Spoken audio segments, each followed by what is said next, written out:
Así, sí. Exacto. Bueno, vamos a comezar primeiro cunha exposición dun vídeo que ten feito Roberto, recopilatorio da figura de Alejandro Viana.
Bueno, boa tarde.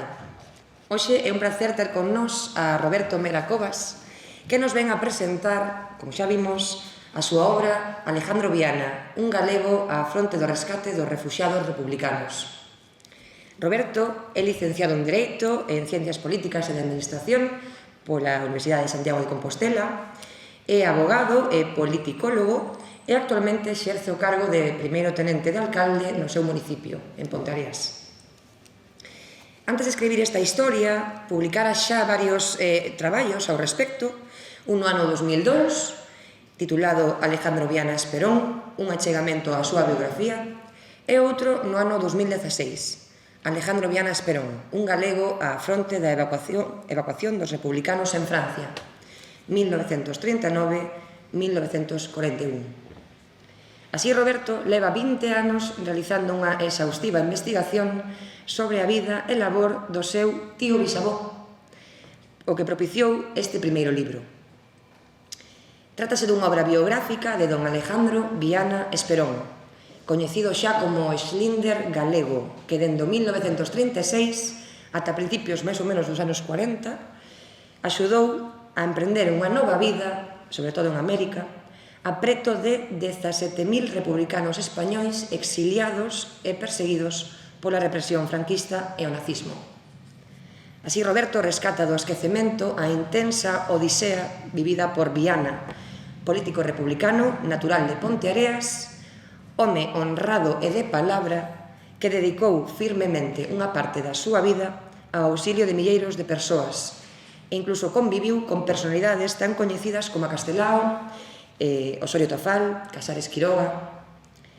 Deste xeito, a loable labor de Viana quedará plasmada na nosa historia con esta obra, na que se nota que Roberto tivo que facer un gran esforzo de síntese para recoller en apenas case 260 follas que ten o libro toda a información reunida en 20 anos.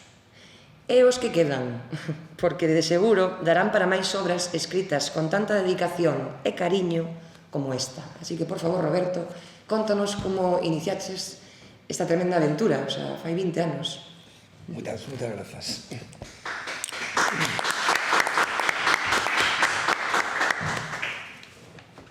Bueno, antes de nada, moitas grazas a todos e todas pola vosa asistencia, moitas grazas ao Concello de Ponte Caldelas, ao alcalde, que nos acompaña aquí, a Leticia, pola súa presentación. Bueno, eu sempre empezo estes actos comentando que para min o facer este traballo de investigación e recuperar a vida do meu tío e bisavó foi probablemente o máis importante que fixen na miña vida, non? Non o feito de publicar un libro, que tamén é unha novidade, nunca o fixen antes. Non eres escritor, satisfacción, efectivamente, sino o feito de rescatar, non, do esquecemento a Alejandro Viana. Para mí ese proceso de investigación, que culminou na publicación do libro, foi me xenerou unha sensación de estar resucitando a un morto, non? De resucitar a un morto no sentido máis profundo da palabra. Estaba morto porque además estaba esquecido, estaba sepultado totalmente no esquecemento, que son no ámbito da súa familia, o que era sobre todo a súa trayectoria política, empresarial e social, non?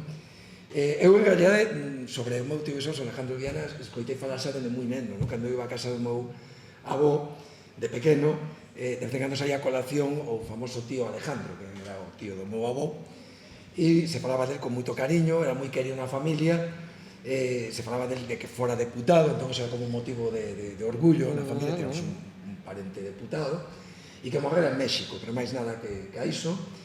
Pero era moi querido, tanto é así como o irmán pequeno se chama Alejandro, en memoria do famoso tío Alejandro. Hai moitos máis Alejandros na familia, na miña, na política tamén da muller de Alejandro Viana. E, efectivamente, o meu avó, que este home que aparece aquí nesta diapositiva, o de Ponciano Mera, é a persoa que, de alguma maneira, conecta ese pasado, que estaba aí sepultado no esquecemento, co presente, con esta recuperación da figura de Alejandro Viana. Conecta co pasado e, de feito, hai unha foto que nos leva a ese pasado, que é unha foto do meu avó no frente de Teruel, no ano 38. Bueno, eu, claro, de pequeno e non tan pequeno, pois, bueno, non tengo moito coñecemento sobre política e historia, pois pensaba que o meu avó fora a guerra no bando de Franco porque fora o que escollera. Non era consciente de que con 22 anos en Ponte Areas, no ano 36, un rapaz non escollía bando, non? Nesa terrible guerra. E, ao mesmo tempo, me fixo un prexuizo. O seu tío, que foi deputado, pois sería da corda del, non sería procurador nas Cortes franquistas, ou vai ti a saber. Porque nunca dixera que era deputado republicano, ni moito menos que morrera en México en condición de exiliado. E xa pasados moitos anos, isto foi xa do ano 2000, eu xa tiña prácticamente casi 30 anos, cando un xa ten máis formación política e histórica, sabendo xa que México fora o destino da maioría dos exiliados republicanos, pois un día de casualidade formulei a ecuación, dixen, deputado, morreu en México, a ver se foi exiliado e era deputado republicano. Entón decidí preguntarlle ao meu avó, que me confirmou a hipótese, non? Nunca hasta ese momento se falara da súa condición de republicano, por suposto. E cando yo dixen, sacou un armario, un cartafol que tiña, con algunhas anotacións mecanografiadas por él, que eran para tipo de gallega, non se chegaron ni siquiera a publicar no seu día, sobre a vida, sobre uns datos biográficos así moi básicos, un recorte do Faro de Vigo dos anos 90, destas reportaxes sobre a historia de Vigo, onde aparecía bastante información sobre o que fora sobre toda a súa vida en Vigo antes do 36, como un personaxe relevante na cidade, pero tamén se facía unha referencia sobre o labor humanitario en Francia após a Guerra Civil, non? Era moi pouco, moi básico, un par de fotografías que o meu avó guardaba de cando o seu tío xa estaba en México, pero foi suficiente para dicir, bueno, que hai que investigar porque isto parece que promete, sin saber moi ben que podía chegar a topar, non? Bueno, primeiro foi empezar a preguntarlle a xente que aínda vivía e que podía ter coñecido, a súa familia, os sobrinhos, non tivo fillos, e a persoas do exilio, ou que se retornaran, ou que seguían no exilio e aínda estaban vivas, persoas maiores. A verdade é que logo co tempo me arrepentín de chegar un pouco tarde, de facer esa ecuación xa con casi 30 anos, non ter feito antes, porque logo me dei conta que había moita xente que morrera nos anos 90 e que me podía ter seguramente aportado moita información de primeira man. Ainda así, foi moito a información que recabei a través de fontes orais, todavía vivas, e non só información, sino tamén documentación, fotografías como estas que estades vendo aquí, que estaban en poder da familia política. Regalaronme, de feito, un álbum precioso de 60 fotos de Alejandro Viana nos anos 10, 20, 30 do século XX hasta o 52, que morre en México. Fotografías como estas, en Monte Balneario, onde era visitante asiduo deste balneario nos anos 20. Aquí tedes outras imaxes tamén. Bueno, esta da esquerda, a persoa que está con él, algún seguramente vos sonará, os que tedes un pouco de relación con Vigo, pois, con Pontevedra, Cesario Corval, o doutor Corval, que en Vigo de feito ten recoñecementos, que se coñeceu como médico dos pobres, que era íntimo amigo de Alejandro Viana, non? Aí vedes, por exemplo, en Manier con él. Bueno, ademais de toda esa información oral, empecé xa a facer búsquedas en arquivos, non? En Galicia, en Madrid, en Salamanca, en Bilbao, en Portugal, en Francia, en México, e en pouco tempo xa me di conta que o rastro documental que deixara fora inmenso, era espectacular, non? A nivel de hemeroteca, Faro de Vigo, el pueblo gallego, o primeiro terzo do século XX, no que era información sobre Vigo, prácticamente a diario estaba nos medios de comunicación, por seu labor empresarial, por seu labor político, e incluso atopei información moi interesante en libros como este, Memorias de exiliados que chegaron a América decían escribir as súas vivencias, tanto exiliados moi recoñecidos políticamente, socialmente, como persoas máis anónimas que sentían a necesidade de chegar a América de relatar o que fora a súa vivencia na guerra e tamén no exilio, na primeira parte do exilio en Francia.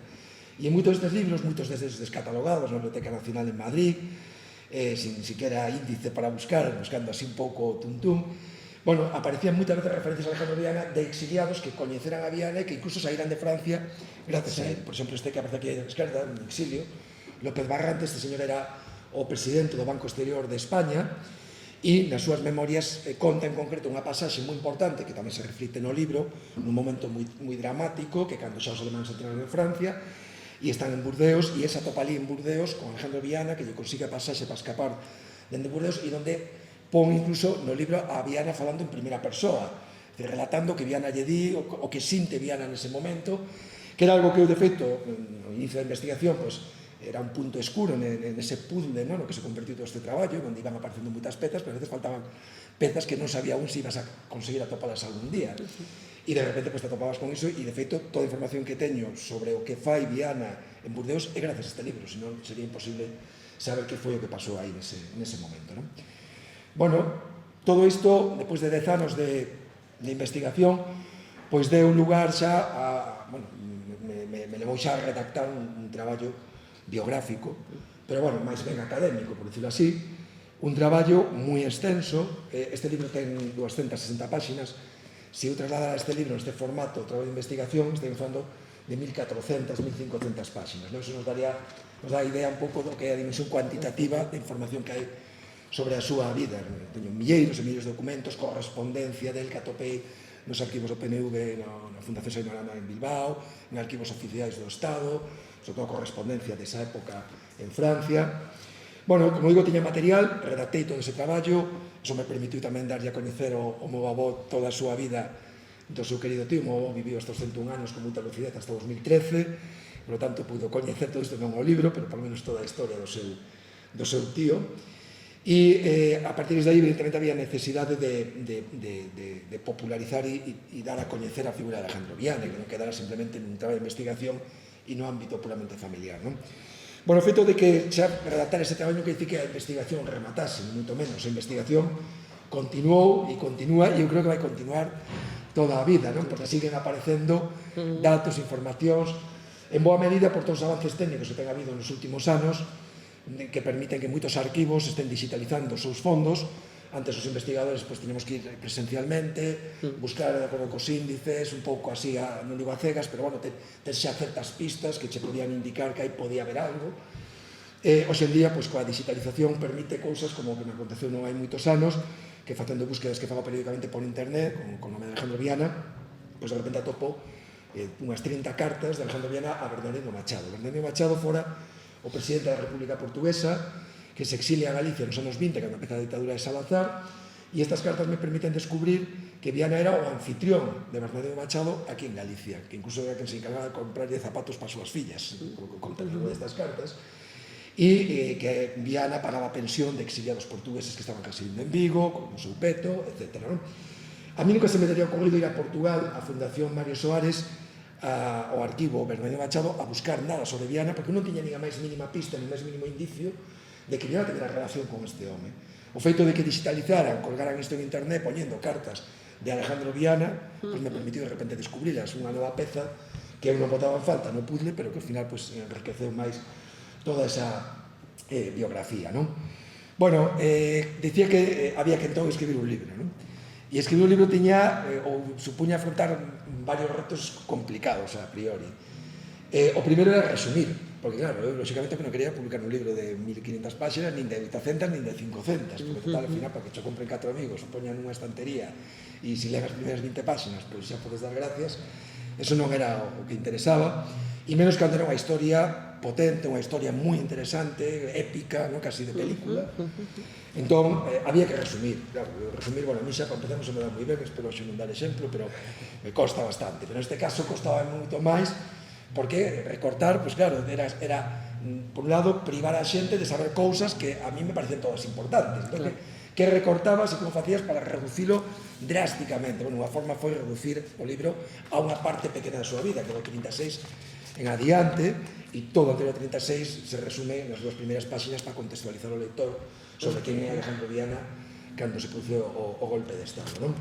Bueno, aínda así, o reto sí que o conseguín porque son 260 páxinas en unha dimensión razonable e moi asequible para calquera libro. O segundo reto era facelo ameno, intentar facelo entretido, cuestión a priori complicada, cando falamos dun ensayo político, unha biografía, pero bueno, eu sabía que había un potencial que era precisamente o tipo de historia, non? A historia que había, que como dicía antes, era casi de película, pero tamén tiña medo de estragala, non? Dicir, a ver, vou botar a perder unha boa historia, porque o que tiña redactado no traballo de investigación era moi académico, con muitísimas notas a pé de páxina, ten sobre 1500 notas a pé de páxina, informando sobre cales son as fontes, onde sale a información, e entón había que darlle ese estilo ameno. A verdade que eu, claro, eu de dotes literarias cero patatero, eu estou acostumado a escribir demandas judiciais e digamos, notas de prensa, pero disto, isto vai ser complicadísimo, non é imposible. Ata que un día, dándolle voltas, sin saber moi ben como arrancar, me decatei que era moito máis sinxelo do que eu pensaba. E o que tiña que facer en realidade era aproveitar os materiais que tiñan, que eran moi bons, e poñer a falar os protagonistas e eu, a ser posible, incluso falar o mínimo, non? Simplemente construir todo, darlle unha coherencia argumental e ir encaixando os textos, resumilos para que non fora denso, pero poñer a falar os protagonistas. Entre outros motivos, porque daquela, ademais, a xente escribía dunha forma moi diferente a como escribimos nos hoxe en día, non? Escribía case dunha forma literaria, non? Con unha linguaxe moi coidada, con unhas expresións moi rebuscadas, e efectivamente, dime conta, cando estaba lendo algunhas das correspondencias de Alejandro Viana, e dixe, pero para que vou estar eu a explicar o que dicía Alejandro Viana? Poño a él literalmente o que está dicindo, e iso que permitiu que o libro parece ser, según di a xente que o lee, que ti o leches, non sei se así ou non, que é ameno e se lee con bastante rapidez e sin moita dificultade, que por momentos incluso parece que hai diálogos, parece que hai unha novela entre a temática en sí e o feito de que hai moita correspondencia cruzada, parece que son diálogos máis propios dunha novela que dun ensayo. Por tanto, ese final é ameno non é tanto mérito meu como mérito dos materiais que afortunadamente tiven a sorte de atopar, non? O libro, con todo, é un libro histórico, é dicir, é riguroso do punto de vista documental, non me tomei nunha licencia artística, ainda que poda parecelo. No momento hai unha pasaxe onde, cando vai marchar de Figueres para Francia, comento eu que era un día moi soleado, iso non foi unha licencia artística que me tomara e que convertir ese día en soleado. Hai unha fonte oral, que incluso está en YouTube colgada e que tive a oportunidade de falar con ela, que acompañaba a Viana nesa situación e é a que di que ese día era un día soleado. Por tanto, se o digo a persoa que estaba ali, está máis que confirmado e verificado, non? É certo que non todo o que se conta aquí se di de onde sae, porque entón sería a lectura moi tediosa, porque estaríamos continuamente con notas a pé de páxina. Únicamente se di de onde sae o que está literal, o que está en boca de xente, pero logo hai moitas cosas que eu digo que o lector pode decir, bueno, e de onde saca este home isto, e de onde saca estas afirmacións?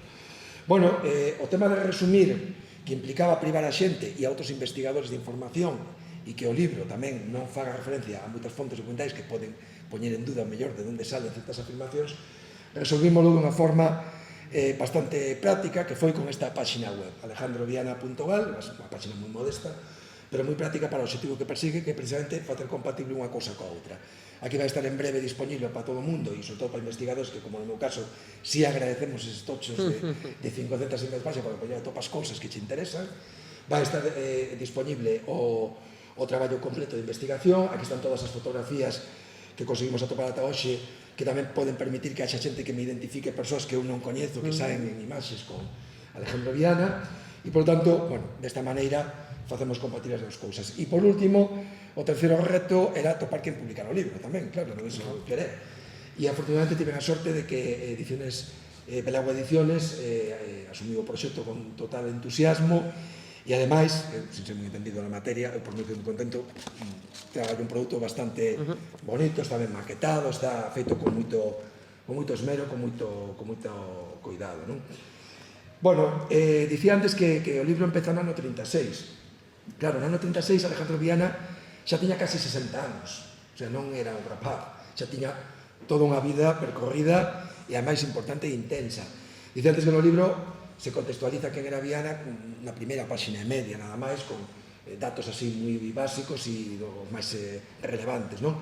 Pero nestas presentacións me centro un poquinho máis en falar precisamente do que non se conta no libro do ano anterior ao 36, porque tamén vai permitir ao lector situarse mellor na pel do personaxe, non? E entender mellor o que pudo supoñer para Alejandro Viana o que se conta no libro a partir do ano 36, o golpe de Estado e todo o que vive despois, sabendo quen era Alejandro Viana en maior profundidade.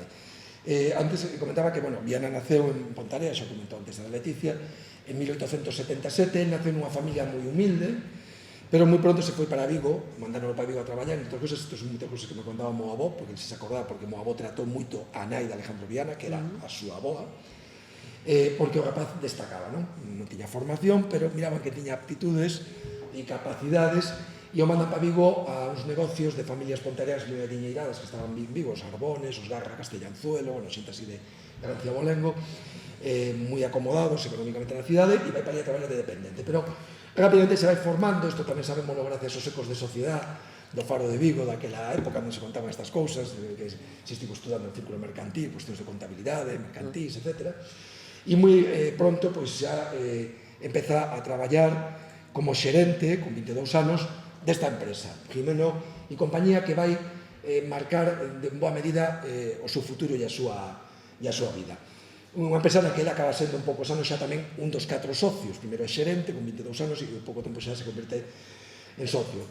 Esta empresa é moi curiosa porque é unha empresa que tiña casi como monopolio da recollida de ovos en todo o sur de Galicia e ao norte de Portugal ata Matosiños, con delegacións e almacéns por moitísimas vilas, cidades. En Vigo, en Guixar, tiñan as instalacións centrais, os almacéns, tiñan cámaras frigoríficas, que era unha novidade, que Viana, de feito, os fixera indo a Inglaterra, traendo un enxeñeiro para construílas, como algo, digamos, do máis vanguardista, e se dedicaban a exportalos a Marrocos, a Inglaterra, a outros países, a outros lugares do Estado. Isto vai marcar en boa medida o que vai ser logo a fortuna de Alejandro Viana. Para que os fades unha idea, en teses doutorais sobre as exportacións do Porto de Vigo na primeira década, segunda década do século XX, os ovos aparecen en volume de exportación por enriba das conservas. Cando conserveiras había en Vigo aproximadamente 17, nesa primeira década do século XX, e empresas dedicadas a esta actividade só había esta. Logo haberá unha máis adiante, pero isto xa nos pode dar unha idea de cal era o volumen de diñeiro que manexaba esta empresa. Bueno, no ano 36, os informes da Garda Civil cifran o patrimonio de Alejandro Viana nunha cuantía que, trasladado a euros actualmente con un certo rigor, estaremos falando de entre 3 e 4 millóns de euros, non? Por tanto, era unha persoa, efectivamente, que vindo da nada conseguira, con súas capacidades, o seu esforzo, o seu traballo, esa posición económica tan boa. Eso leva logo, poucos anos despois, tamén a seguir introducíndose que era a burguesía viguesa, co seu casamento con Josefina de Otras Fábregas, tamén que aparece aquí nas fotos, de familia catalán, de xente que viñera de Cataluña nos tempos da Salgadura, que ahora se dedican a conserva nese momento, e casa con ela, non teñen fillos, como dixen antes, pero isto tamén é o que permite a ele introducirse no mundo das conservas. De feito, ele se converte conserveiro, é directivo da Asociación de Conserveiros da Ría de Vigo, depois vai ser incluso o representante dos exportadores do Porto de Vigo durante bastantes anos. Toda a súa actividade empresarial vai abrangendo cada vez máis ámbitos, accionista do Banco de Vigo, vocal da Caixa de Forros de Vigo, vai ser un dos promotores do Estadio de Balaídos, vai ser presidente de Tranvías Eléctricos de Vigo, que é unha das principais empresas do primeiro terzo do século XX na cidade. Ten moitísimas actividades económicas en Portugal, empresas tamén vinculadas á pesca. Bueno, a súa relación con Portugal é tan intensa que o avó recordaba que el tiña unha habitación alugada todo o ano nun hotel en Porto, é dicir, xa non alugaba cando iba, xa tiña todo o ano alugada porque pasaba incluso tempadas longas ali en Portugal, non? Bueno, en paralelo con isto, e dentro desa burguesía industrial que tenga personaxes como Viana comprometidos coa sociedade, comprometidos con cuestións de tipo social e político. Viana tamén no ámbito social empeza a participar en moitísimas iniciativas, ser fundador do Ateneo da cidade, acaba sendo presidente do Círculo Mercantil de Vigo, que era toda unha institución nesa época na cidade, ao vedes un encontro con a directiva da Coruña, é un dos fundadores, unha dúcia aproximadamente de vigueses que fundan con Portela Valladares El Pueblo Gallego, xunto con Fora Vigo, principal xornal galego da época, un dos fundadores dese xornal, e ademais tamén unha persoa que se vai destacar moito durante eses anos a nivel social pola súa filantropía, pola súa generosidade en todo tipo de iniciativas, a Casa da Caridade, unha fundación que monta de apoio á infancia cos cartos que se recadan por unha homenaxe que lle fan os vigueses a Viana e a Cesario Corbal. Bueno, aquí temos unha mostra tamén, pasa que non se le casi nada coa imaxe como está aí. Isto é un recorte do Pueblo Gallego, onde se informa no 94 dun partido benéfico entre o Celta de Vigo e o Porto, en Portugal, para recaudar fondos para un sanatorio portugués, por poñer un exemplo dunha destas iniciativas. Bueno, no plano, respecto ao turismo hai que comentar que non tivo fillos, pero acolleu a 6 sobriños, xa dende moi pequenos, que quedaron abandonados, que eran fillos dunha irmán del que morreu, e o pai os deixou abandonados, o avó ainda se acorda que cando chegaron a Ponteareas descalzos, con poucos anos, e ele os acolle como se fueran os seus fillos, os coida, os educa, como se fueran os seus fillos no seu fogar en Vigo. Bueno, en paralelo con todo isto tamén, el se implica na actividade política, xa na primeira década, segunda década do século XX, participa nos movimentos republicanos de Vigo, co seu amigo Amado Garra de Pontareas, o líder agrarista e republicano por excelencia da cidade. No ano 17, de feito, ele é encarcerado nunha folga que hai na que se cuestiona a monarquía, son encarcerados dende sindicalistas, obreiros, ata personaxes que nos chamaría hoxe en día moita atención, que foran encarcerados nunha folga xeral, abogados, médicos, industriais, etc., que tiñan conviccións republicanas e que son vítimas desas detencións e pasan 2 meses na cadea do Castelo do Castro ata que ao final hai unha amnistía. Xa na década dos 20 se converte en tenente alcalde do goberno que preside Gregorio Espino, tamén seguramente coñecido de todos e todas vós. Ele é o tenente alcalde, na práctica é o motor dese goberno, é o que está sempre defendendo a acción do goberno, que está dando resposta á oposición, os poderes fácticos da cidade que están atacando ao goberno que preside Gregorio Espino. E cando Gregorio Espino dimite, no ano 25, que esta foto que vedes aí, el que era como alcalde, durante un breve período de tempo, lle piden para que continúe, pero el finalmente tamén decide dimitir por os mesmos motivos que levaran a facer iso a Gregorio Espino. Aí tedes outra imaxe del nun acto oficial en Vigo, con Gregorio Espino, con Calvo Sotelo, que naquele momento era ministro, e para que nos fagamos unha idea da importancia e relevancia que tiña a cidade de Viana, pois este libro do ano 32, Tratado de Viguismo, pois aquí vedes, que se lee pouco, pero é unha semblanza, casi un retrato psicolóxico, me atrevería a decir, moi elogioso de Alejandro Viana, de quen era, como era, e dá, como digo, idea da relevancia que tiña un dos personaxes máis coñecidos da cidade de Vigo. É unha personaxe que estaba en moitas iniciativas con persoas e apelidos moi coñecidos durante todos, como os Curbera, os Fadrique, todas estas familias da burguesía industrial da cidade de sempre. Bueno, chegamos xa aos anos 30, a Segunda República. El, antes de que se proclame a Segunda República, aparece de feito nun acto de defensa dos valores da República en Salvaterra, presidindo un acto e intervindo con Otero Pedrallo, con Enrique Peinador e outros coñecidos galeguistas. E unha vez que se proclama a República, el se converte en presidente de Izquierda Republicana da provincia de Pontevedra, o partido de Manuel Azaña, que vai ser logo presidente da República. Desenvolve toda a súa actividade, se presenta as eleccións do ano 33, nas que non xa é elixido. Aquí tedes unha entrevista dele en El Pueblo Gallego cando se presentan esas eleccións, que permite tamén coñecer un pouco como era o seu pensamento político dende a súa posición adiñeirada e de burguesía industrial acomodada, unha visión moi progresista da sociedade, da economía, do capitalismo, etc. Bueno, el ten relación con moitos persoeiros, como dicías ti antes, moi coñecidos. Este que está aí no medio é Amado Garra, en Mallorca, en concreto, no ano 34. Ten moita relación cos galeguistas. Izquierda Republicana é un partido que ten unha certa irmandade co Partido Galeguista, sobre todo cando empeza todo o traballo do Estatuto de Autonomía. Ele aparece participando nos banquetes das Cabañas e nos banquetes da Marxa en Vigo o 25 de xullo, intervindo e participando con Castelao, con Valentín Paz Andrade, neses actos en representación do seu partido, de Izquierda Republicana. Aquí te despois algunha correspondencia que atopei del con Alexandre Bóveda.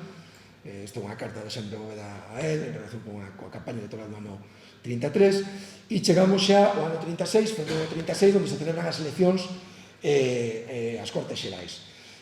Viana se presenta na candidatura da Fronte Popular con Castelao e outros coñecidos políticos socialistas, republicanos, comunistas e agraristas, e sae elixido deputado. Esas eleccións que gaña a Fronte Popular, esta é a orla, se ve un poquinho mal, pero é a orla de todos os deputados da Fronte Popular, e no recadro da esquerda aparecen os deputados galegos, ampliado ali á dereita, no círculo abaixo miradas, por exemplo, Alejandro Viana, e arriba de outro círculo inconfundible está Castelao. A esquerda de Castelao está Osorio Tofal, íntimo amigo de Alejandro Viana. De feito, Viana é o padriño da filla de Osorio Tofal, que ainda vive na actualidade. E a esquerda de Viana está Suárez Picallo, con quen Viana vai ter moita relación tamén durante a guerra. Bueno, a partir de aí empezamos a desenvolver a súa actividade como deputado. Chegamos ao mes de xuño do ano 36 e o 28 se celebra o referendo do Estatuto de Autonomía de Galicia. Viana venden de Madrid a Vigo para votar nese referendo e o día seguinte volve a Madrid para seguir coa súa actividade como deputado, que era unha actividade, por certo, que é interesante comentala, non? Porque reflexa un pouco como era naquela época a visión que había tamén da política, non? El comenta nunhas entrevistas que para ele é como un símbolo sagrado, non? De conseguir ata deputado, xa, como dicía antes, prácticamente xa con 60 anos. Era esta xente que para eles este salto a este nivel de actividade política era xa colofón a toda unha trayectoria vital onde xa foran prácticamente todo, non? Onde no ámbito empresarial, económico, tiñan todo xa feito, arreglado, donde isto era xa como unha especie de cargo honorífico, non? Donde eles además tamén tiñen esa mentalidade de que isto é unha forma de devolverlle á sociedade o que a sociedade lles dera a eles, sobre todo cando procedían de extraccións, digamos, máis humildes, como era o caso del, non? E que miraban que na acción pública pois, podían facer moitas cosas polos demais, ese altruismo tamén que demostraban outro tipo de actividades. Bueno, decía que entón el volve para Madrid para seguir coa súa actividade, entre ela a de entregar o Estatuto de Autonomía que se aprobara ao presidente das Cortes, Azaña, e o presidente da República, Azaña, e o presidente das Cortes, que a foto que vemos aquí. Aí a esquerda está Alejandro Viana, detrás no círculo vedes tamén a Castelao de novo, e o resto son deputados, presidentes das diputacións provinciais e alcaldes de muitísimas cidades do noso país. Bueno, aquí este é un momento, como digo, onde empeza realmente o libro, aquí onde se empeza a contar a historia de Viana a partir do 36, o que se conta no libro. E un momento importante para facer unha reflexión, non? E que é o feito de que Viana, cando o día 29 de xuño volve para Madrid, o último que se podía imaginar é que nunca máis iba a volver a pisar a súa casa.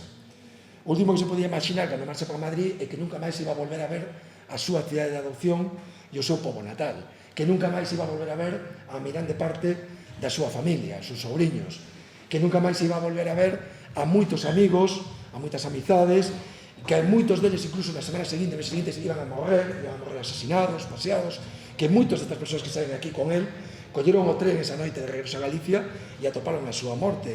Aquí, él quedou ali, igual que Castelao e outros, e probablemente iso significou a casualidade de que puderan salvar a vida. O último que podía imaginar é que non iba a volver a ver a súa muller ata 11 anos despois.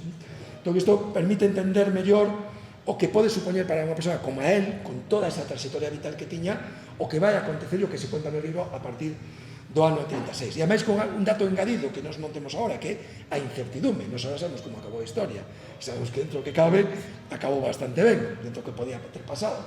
Pero o que se inicia para él é unha vida onde, ademais do shock, do cambio que implica todo iso, a incertidume de que non sabes o que vai pasar cada día, o día seguinte, durante a guerra, despois en Francia, despois cando estás intentando marchar a América, e incluso cando chegas a América, non? Bueno, dicía que a partir do golpe de Estado moitos dos seus amigos van a morrer, tamén dous dos seus sobrinhos que acollera de pequenos na súa casa, un deles detido, torturado nos baixos do Concello de Pontareas e fusilado, asesinado no cemiterio de Pontareas.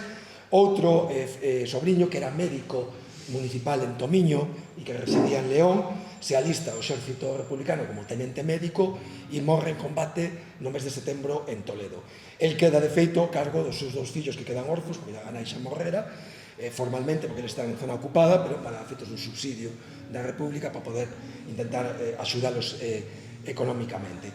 Para que vos fades unha idea do altruismo de Alejandro Viana, vinculado tamén a unha situación semellante a esta, Enrique Blei, que fora o primeiro alcalde da República en Vigo, no ano 36, a red de golpe de Estado, é encarcerado, se pon enfermo no cárcere, acaba morrendo na cadea enfermo, e antes de morrer, nas súas últimas vontades, o que fai é designar a Alejandro Viana e a Eugenio Fadrique titor dos seus 7 fillos. Eso tamén nos permite facernos unha idea de como era percibido ou cal era a opinión que podía haber de Alejandro Viana nunha cidade como Vigo nesa altura, non? Bueno, durante a guerra Viana vai estar sempre a carón do goberno, en Madrid, depois se traslada a Valencia, participa en todas as sesións de cortes que se celebran durante todo ese periplo das cortes republicanas. Aquí tedes unha imaxe da sesión de cortes en Valencia, na Casa do Concello, por exemplo, e finalmente chega a Cataluña, e aí participa incluso na última sesión de cortes, a máis dramática, que se celebra nos sotos do castelo de Figueres, xa baixo bombardeos, estamos falando xa de febreiro do ano 39, a medianoite, onde xa só hai 60 deputados, dos casi 500 que compoñían as cortes. Entre eses 60 deputados está Alejandro Viana, dos que se sigue mantendo hasta o último minuto no territorio do Estado, hai 4 galegos, el e Suárez Picallo, 2 máis, e unha vez que remata a sesión de corte, nos días seguintes xa se produce todo a caída de Cataluña, o desmoronamento do Frente de Cataluña e o éxodo de centos de miles de persoas que, fuxindo da guerra, fuxindo dos bombardeos, escapan polos pasos fronteirizos con Francia, non? Por certo, imaxes que non difiren en nada das que estamos vendo últimamente e as que vamos vendo toda a vida e as que seguramente, por desgracia, seguiremos vendo o resto das nosas vidas. Estas son en branco e negro, as que vemos hoxe en día son en cor, ainda que estas incluso reflexan situacións incluso máis duras das que hoxe en día están vivindo, pois neste caso os ucranianos, non? E isto tamén é outra reflexión interesante. O libro, máis alá de contar a vida de Alejandro Viana, que é interesante en si mesma, tamén ten a virtualidade de achegar a xente dunha forma asequible o que foi o exilio. Hai moita xente, incluso xente interesada na política contemporánea do noso país, que pensa que, bueno, unha vez que se cruzou os Pirineos, bueno, dentro do que cabe, se superou o peor, que era a posibilidade de morrer na guerra, non? Cando en realidad houve moita xente que atopou a morte precisamente unha vez que cruzan os Pirineos. E iso é moi descoñecido, moi descoñecido que pasou unha vez que se cruzan os Pirineos, que pasa con ese medio millón de persoas que cruzan. Bueno, pois o que pasa é que as autoridades francesas non tiñan nada preparado e tampouco tiñan moitas ganas de atender esta situación. O que fan é dispersar a unha parte grande dos refugiados, as mulleres, os nenos, os anciáns, por toda a xeografía francesa, e outra parte moi grande, uns 250.000 homes, o que fan é internalos en praias, que naquele momento se chaman campos de concentración, o que hoxe en día entenderíamos por campos de refugiados, pero que non se parecen en nada o que son hoxe en día campos de refugiados.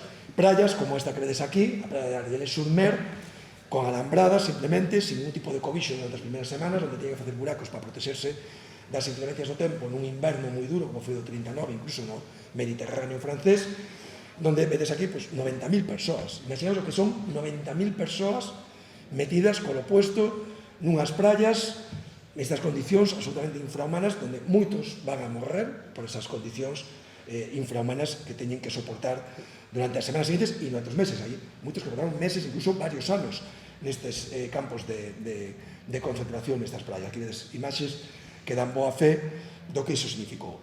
E ademais de coñecer o que foi o drama do exilio nesta primeira parte do exilio, esa fuxida en estampida, tamén o libro que pon de relevo é algo que tamén é un recoñecemento pendente, unha asignatura pendente da nosa democracia, non? Que é a actitude que toma o goberno da República no exilio. Un goberno derrotado que perfectamente os seus dirigentes podían terse marchado a refacer as súas vidas como mellor puideran, que ninguén seguramente lles reprocharía nada, e que, sin embargo, deciden atender a obriga moral de non deixar na estacada a toda esta xente, de atendelos en todas as súas necesidades. E decide ese goberno que tivo a previsión de sacar recursos, o famoso ouro de Moscú tamén no Estado, sacar recursos económicos do Estado para poder atender todas estas necesidades, que non eran poucas, 500.000 de persoas. E deciden montar un organismo que é o Servicio de Evacuación de Refugiados Españoles, que, ainda que aquí non se entre en moitas fonduras, creo que permite visualizar que era unha estrutura complexa, con muitísima actividade, que se vai a encargar de dar alimentación, roupas, asistencia sanitaria, tamén alugar aloxamentos como castelos, albergues, onde aloxan os mutilados de guerra, que son miles, pagarlle a familias francesas para que acollan refugiados nas súas casas, pagar subsidios, buscarlle emprego a xente que está buscando profesional para que podan sair e refacer a súa vida en Francia. Aquí tedes un exemplo dunha ficha do censo que fan nas primeiras semanas este goberno da República. Cunha dificultade engadida moi importante, e que o van ter que facer casi na clandestinidade.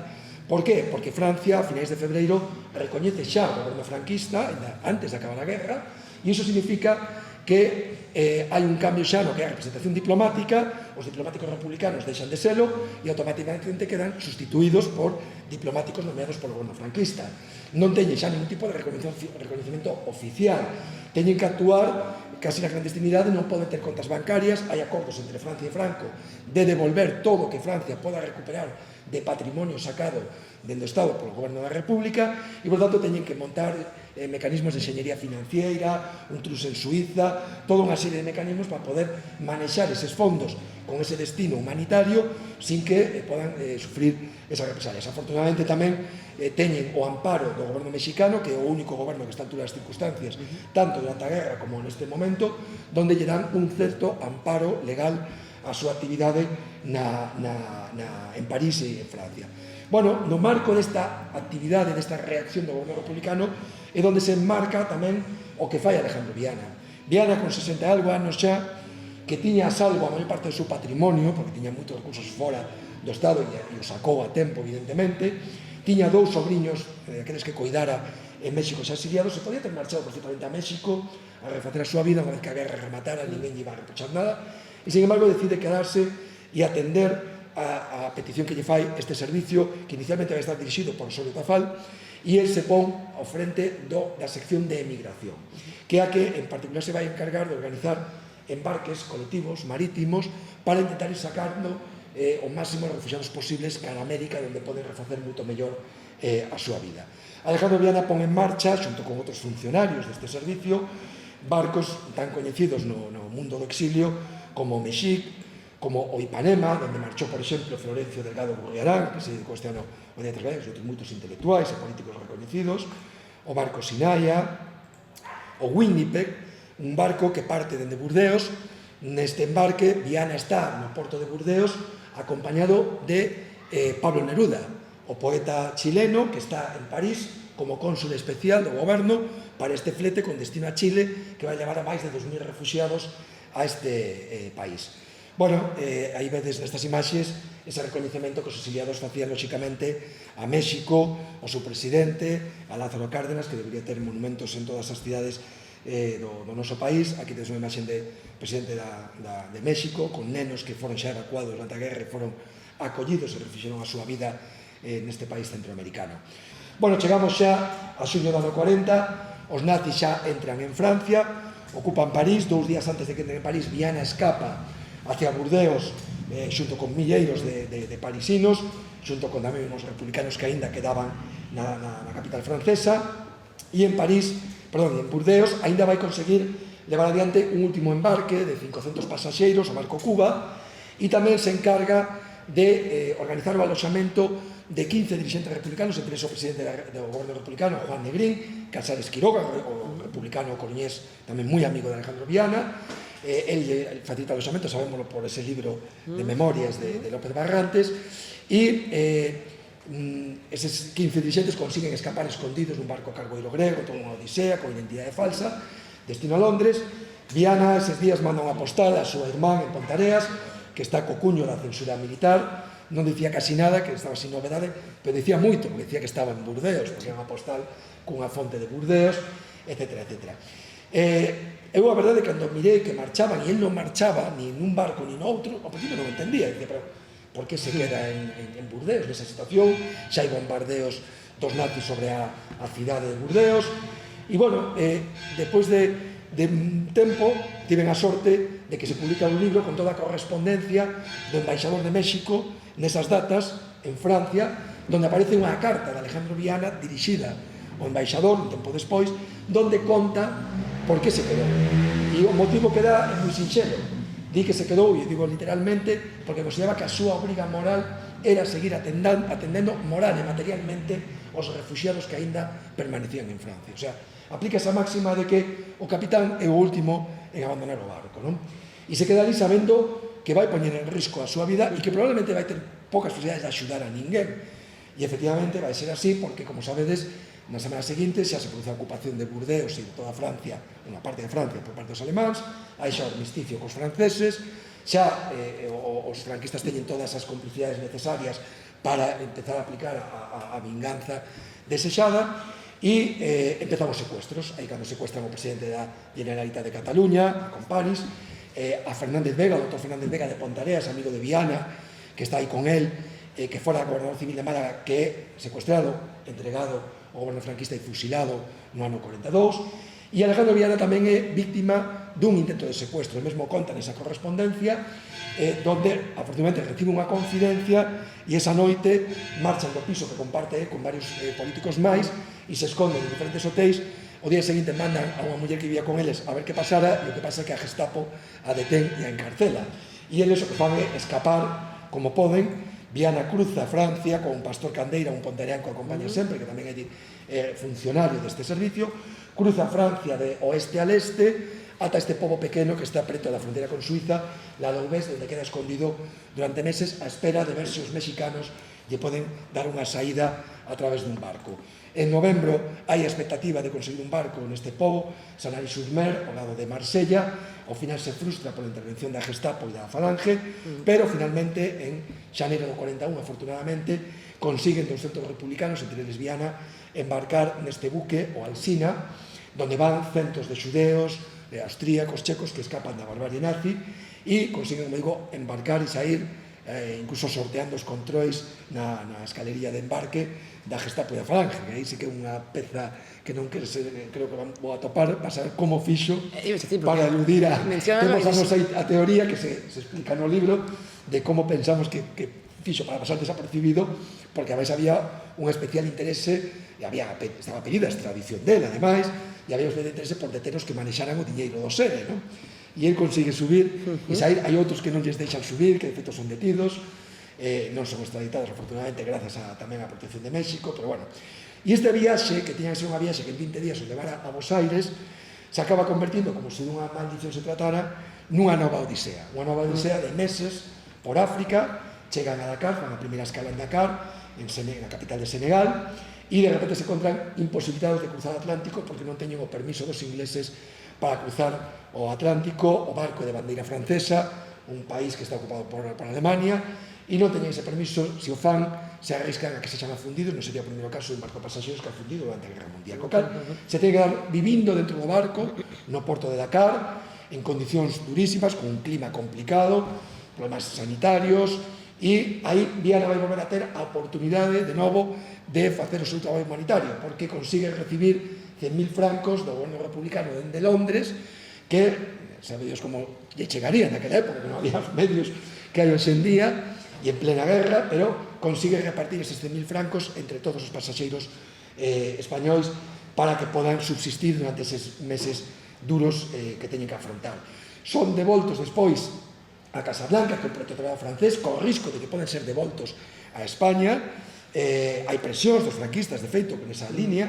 Os internan nun campo de concentración durante uns cantos días, ao final consiguen sair, afortunadamente, gracias á mediación do consulado argentino, e eles se instalan nun hotel onde empezan de novo a facer xestións co consulado de México en Marsella, que tedes algunhas das cartas que atopei, onde está facendo esas xestións cunha organización xudea que dende Lisboa está fletando barcos para sacar os xudeos tamén dende Portugal, intentando que algún barco faga escala en Casablanca e colla a estes republicanos, e depois de moitas xestións con outros organismos humanitarios que están en México, por fin se consigue fletar este barco, o Cuanza, que recolle a todos estes republicanos, que agora sí consiguen chegar a México o 18 de novembro do ano 41, prácticamente 10 meses, máis de 10 meses despois de sair de Marsella, e con todas esas incertidumbres e todas esas penurias aí desa ficha de Viana, xa como inmigrante, como asilado político en México. Uns anos despois chegará a súa dona Josefina no ano 47, ele refai a súa vida en México, compra unha farmacia, uns emigrantes de Pontareas que tiñan ali en México de Fe, a convirte en un próspero negocio, dando ni tan mal. boa fe de... ¿Cómo? Ni tan mal, la verdad que sí, por iso. Volve de novo a convertirlo nun negocio próspero. El non necesita ningún tipo de axuda, a maior parte dos republicanos necesitan axuda, salir para instalarse, e participa en toda a vida social, política, do exilio durante eses anos que lle quedan de vida. Aí a veces no ano 45 participando nunha das 3 sesións de Cortes que se celebraron en México DF, onde se reencontra con Castelao, con vellos amigos que vivían en outros países americanos. Aquí tedes outras imaxes del con outros exiliados, abaixo tamén nesas sesións de Cortes cun deputado galego, Pardo Galloso, e xa a dereita vedes nos últimos días da súa vida, postrado xa nunha cadeira de rodas pouco antes de morrer o 30 de abril do ano 52, fixo 70 anos hai pouco máis de un mes. Bueno, como vedes, é unha historia increíble, como dicía antes Leticia, que non se soubera absolutamente nada do personaxe, ni siquiera o nome e o apelido, vendo que se relacionaba con xente que quen máis e quen menos o coñece todo o mundo, non? E teñen os seus recoñecementos, maiores ou menores, non? Bueno, facer o libro foi un acto de resurrección, pero sobre todo foi un acto de xustiza, non? De sacar do esquecemento a alguén que merecía ser recuperado, non? Eu non creo no máis alá, pero a veces teño ganas de creer, non? De pensar que Alejandro Viana, despois de estar vendo, non? De onde estea, de que no ano 52 todo isto quedou sepultado e xa seguramente non contaría con que hubiera ninguna posibilidade de que todo isto saíra a luz, que finalmente pois fora posible e que además se fixera desta maneira, con actos como este que nos está levando por todo o país para achegar a súa figura e a súa vida a unha parte importante da nosa poboación, non?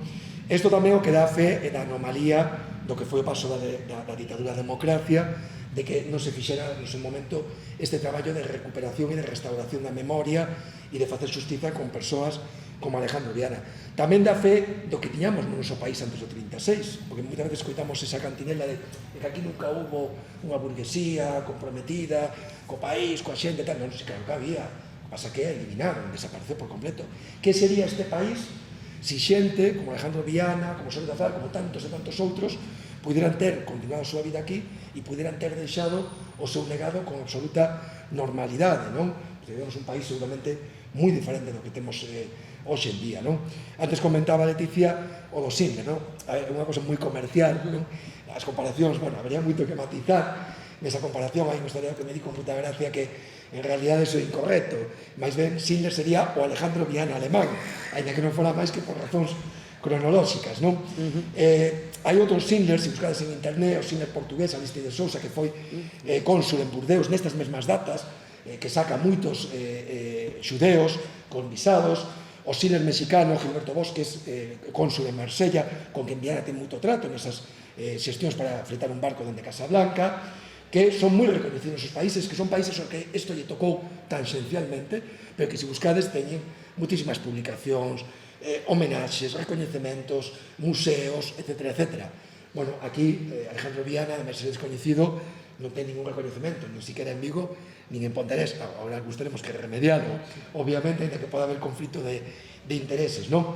Pero, como digo, dá boa mostra de que desgraciadamente non se fixo o traballo que había que facer, e ao final todo isto dependeu e depende basicamente de dúas cousas, de casualidades e de voluntarismo, non? No meu caso, da casualidade que o meu avó o mantivera na memoria, contara algo del, que tivera unha información, que vivira bastantes anos, que non foi a outra casualidade, e que cando eu me dou conta con 30 anos ainda estivera vivo, non? E logo o voluntarismo de coller e decidir ante a información que recibes, de vamos a investigar e dedicarlle unha burrada de horas, toda a satisfacción obviamente, pero dedicarlle muitísima parte da túa vida a buscar e rebuscar para sacar todo a luz, non? Algo que evidentemente habría que resolver, pero que desgraciadamente xa veces que hoxe en día incluso cando se fala da cuestión de memoria histórica, pois se sigue facendo con moito debate e polémica, cando debía ser algo xa superado, no sentido de que é necesario, non? Facer isto de reconciliarnos con a nosa propia historia, o noso propio pasado, non? E non intentar negalo. Bueno, dicía ao principio que eu era que se me daba mal resumir, e sinto moito, porque creo que me pasa un pouco de máis. Dicía tamén que para mí isto foi como resucitar o meu tío bisavó, pero tamén vos teño que decir que cada vez que fago actos como este, o feito de contarlo a máis xente aínda contribúe máis a ter esa sensación de resucitalo, de recuperar a súa entre todos e todas. Moitas gracias.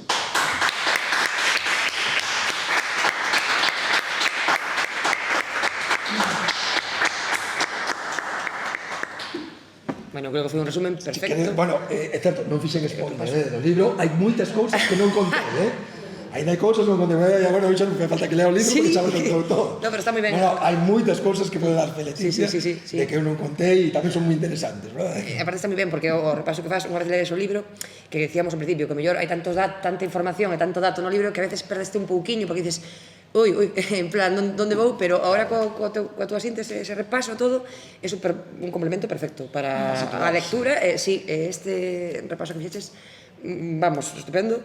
Non sei se alguén ten alguna pregunta, alguna curiosidade máis que comentar. Sí, a curiosidade que despois en México reúnese coa súa dona. A súa dona nese tempo todo estuvo en Galicia ou onde estuvo? Sí, ela estivo en Galicia, a súa muller era unha parella un pouco curiosa, non? A máis de que se llevaban moitos anos de diferenza, a súa muller era de, digamos, de outro pensamento político, non? Era moi religiosa, ele era agnóstico, e incluso se supón que estaba na masonería, ainda que non está demostrado con toda certeza, pero bueno, eran moi boa parella, se querían moito, eso tamén teño documentado ao respecto con postais entre eles, non? E ademais con moita gracia e moito humor. E ela, cando está a guerra, queda en Vigo. De feito, hai un sobriño político de Viana, un sobriño carnal dela, que era fillo dos que tiñan a conserveira, onde Viana tamén estaba, que o entrevistei, e me conta como foron eses primeiros días do golpe de Estado, como houve barricadas diante da casa deles que era en Teis, aí en Lavadores, cando se estaban replegando os republicanos ante o avance dos militares, e, bueno, cando incluso como lle daba café e tal. A muller, de feito, e se conta no libro, son unha familia, os sobrinhos queimou a biblioteca do home un pouco por medo, e logo incluso aparece públicamente facendo unhas doazóns ao exército franquista en o Faro de Vigo, acaba sendo traballando como enfermeira nun hospital que se monta ali onde estaban os jesuitas en Vigo, tamén para os militares franquistas. Bueno, probablemente non tanto por devoción, evidentemente, como por obligación. Sí, pero bueno, ela quedou ali, vivindo, e o feito de que tamén marchara un pouco tarde para México, porque é certo que el chega a finais do 41 e ela hasta o 47 non se desplaza a México porque tiña a nai enferma e quedou ata que a nai morreu. E unha vez que a nai morreu, ela marchou estivo con ela hasta no 52, e unha vez que morreu, ela voltou para Galicia. O sea, mantuveron o contacto en toda esa odisea. Mantiñan un contacto por correspondencia, eso sí que o sei, porque me decía meu avó, recibían cartas, algunhas a través de Portugal, para sortear tamén o tema da censura, e de feito, ainda falando outro día cunha filla de Pastor Candeira, cando os que leades o libro veredes, que é un personaje moi importante tamén, sempre está con ele de Pontareas, vai ser o que o sustitúe na sección de migración, no tema dos barcos, vai no barco con el, acaba en México con el, viven prácticamente porta con porta, e unha filla de Pastor Candeira, que ainda vive, que ten 90 e pico anos, falando con ela recordaba precisamente de cando chegou a comunicación de que chegaran a México, porque estaban na casa de Pastor Candeira, da muller, que tamén estaba en Pontareas, coas fillas, e chegou a irmán de Alejandro Vianes, que recibiu a postal, con outra muller que traballaba na súa casa, todos contentos, con unha carta na man de que chegaran xa a México, non? Incluso desta carta tamén tiña a idea de que cada vez que chegaba información de calquera deles dous, pues, a intercambiaban porque sabían que estaban xuntos, claro, e hai postais dende África, donde Pastor Candeira lle manda a muller, moitas que lle mandaba a filla me regalou todas as postais tamén, todas que tiñan un montón de postais, son postais a mesmo nivel, estas fotos que puxen de la Loubès, de Sanary-sur-Mer, de Dakar, non son fotos quitadas en internet, son as fotos das postais manuscritas por Pastor Candeira, algunhas por Alejandro Viana, donde van contando que están en Dakar, que creen que van a salir, que van a poder ir para Martinica, que están esperanzados, que están animados, a veces dan conta un pouco como é o seu estado de ánimo. Entón, pois, moi bonito todo isto, moi bonito.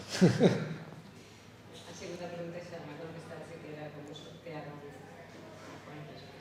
o tema ainda así había moitas que pasaban pola censura, pero bueno, claro, estar ali moi preto de Portugal e ter coñecidos en Portugal, pois había xente en Portugal que se prestaba a recibir a correspondencia, a avisar, entón iban ali a buscar, todo iso. O meu avó lle dixera a Viana, por que non volvía para Portugal, porque, bueno, tiña ali amigos que podían garantizar que non o iban a entregar e tal. É certo que El foi procesado por dúas cuestións, unha a de responsabilidades políticas, como todos eles, e a verdade é que non o condenaran inicialmente. A condena que lle fan durante a Guerra Civil, ou casi o remate da guerra, non é especialmente gravosa. Outra cosa que esas sentencias, tamén a fiabilidade que poden ter logo de que foran respetadas tal cual, era tamén moi relativa. A lo condena a 8 anos de desterro, a máis de 200 kilómetros de, ni siquiera a privación de liberdade, o sea, unha sanción de 250.000 pesetas, que daquela era moito diñeiro, que de feito ao final a paga a muller, alegando que eran gananciais, que era, bueno, fan aí unha serie de cousas para intentar minimizar o impacto, e perdí o fin, non sei que estaba contestando. Non vai a Portugal porque algo menciona así. Sí, que lle ofrecían a posibilidade de ir a Portugal, e ainda que a condena que tiña non era especialmente gravosa, el acrecentara a súa responsabilidade co que fixera en Francia. En Francia xa o querían extraditar e deter, e se o mandaban para cá podían xulgalo por novos motivos que non foran contemplados no proceso inicial. Entón aí sí que tamén era normal que tivera cuidado, porque non era simplemente teño un destierro e, bueno, a Portugal non van a andar a buscarme. Tiñan outras cosas polas que responder, que ademais, neste caso, o goberno franquista era algo que tiña moito interese en tomar medidas, non? E logo tamén procesaron por supostamente ser masón no Tribunal da Represión da Masonería e do Comunismo. Según o meu avó, nalgúna carta que lle mandou, que non sei se estaría sometida ou non a censura, que lle dixo que ni lo uno ni lo otro, o sea, que non era ni comunista ni masón. Cuestión que non me creo moito, porque todos os indicios apuntan a que ele estaba na masonería, como todos os que eran do seu partido e da súa liña, non? E dos seus amigos, Portela Valladares, que era íntimo amigo, Bernardino Machado, todos eran destacados membros da masonería. Pero, bueno, el decidiu non volver, digo que non se fiaba dos lusitanos, esa era a expresión. Non me recordaba agora. Do meu avó, e me dixo, non me fío de los lusitanos, e preferiu quedarse ali, sabendo que seguramente xa non iba a volver nunca máis. A que me fades unha idea de que a investigación sigue en curso. No libro incluso hai un error, e o digo así coloquialmente, pues é un error. Ao final se di que foi enterrado en México DF e que allí repousan os seus restos. Esa é a información que tiñamos, e eu estaba moi interesado en ter a certeza, e o meu avó lle preguntara. O meu avó dicía que él non lle sonaba que a muller truxera os restos para cá, na familia política tampouco sabían, o sobrinho político dicía, no, eu creo que está lá, non sei que todo. E eu tiña constatado que fora enterrado ali documentalmente, non? E hai uns meses o meu irmán foi a México e dixo, bueno, vou aproveitar, dice que vaya por aí polo Panteón Español a ver se hai sorte e voy a topar o nicho onde está enterrado, non creo a estas alturas, pero bueno. E entón chamei para preguntar, porque claro, mire que eran 100 hectáreas de cementerio, e dixo, bueno, vayan a buscar por aí, habrá que ver se teñen registros. E les preguntei, e entón me dixeron que sí, que efectivamente estivera enterrado ali, pero o levaron no ano 64. O sacaron e levaron no ano 64. Entón sí que o exhumou a muller e o trasladou a restos para Vigo. E a partir de aí, fomos investigando, falando con sobriños, con fillos de sobriños que aínda viven, con tal, e aínda que non temos a certeza temos que facela con pruebas de ADN para saberlo con certeza. Localizamos, casi está enterrado en Pereiró, no nicho da familia Dotras, da súa muller, aínda que non hai ninguna lápida, nin siquiera hai lápida da muller, que a muller sí que foi enterrada aí, iso sí que consta nos arquivos dos cemiterios de Vigo. O de Viana non consta, porque os propios cemiterios xa nos dixeron que se o truxeron de alá non lles consta, que pudo vir perfectamente, pero a eles non ten por que constar ese traslado. Entón, probablemente está no osario, ali no Panteón. Pois isto non acaba. Non, nada.